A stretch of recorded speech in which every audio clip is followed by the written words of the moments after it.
आपल्याबरोबर बारामतीच्या महाविकास आघाडीच्या उमेदवार सुप्रियाताई सुळे आहेत.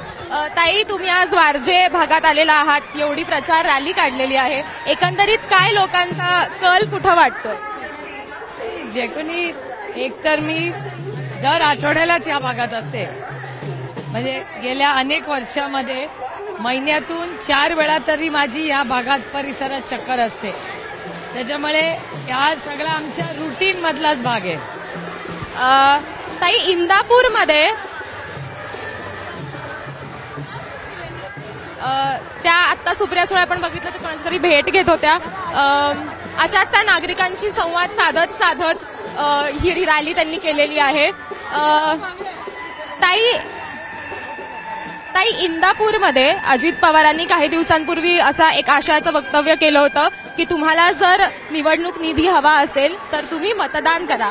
साधारण अशा आशयाचं ते वक्तव्य होतं. त्याला आता निवडणूक आयोगाकडनं क्लीन चिट देण्यात आलेली आहे की त्यांनी कुठल्या उमेदवाराचं नाव घेतलं नव्हतं, त्याच्यामुळे त्यांना क्लीन चिट आहे. माझं या सगळ्याला एकच उत्तर आहे, रामकृष्ण हरी वाजवा तुतारी. कारण आपण बघतोय की आता नुकताच जो घोटाळा झाला होता सहकारी बँकांच्या घोटाळ्यामध्ये देखील असंच काहीसं सहकारी बँकांच्या घोटाळ्यामध्ये देखील क्लीन चिट नुकतीच देण्यात आलेली होती. हे क्लीन चिटचं सत्र निवडणुकांमुळे सुरू असं वाटतंय का? तुमच्या प्रश्नातच माझं उत्तर आहे.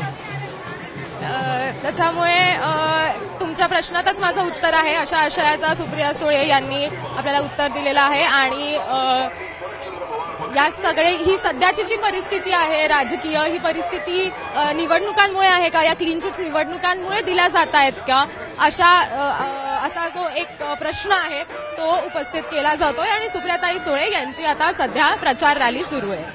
कॅमेरामॅन विजय राऊतसह देवयानी यातलाबादकर, एबीपी माझा, पुणे.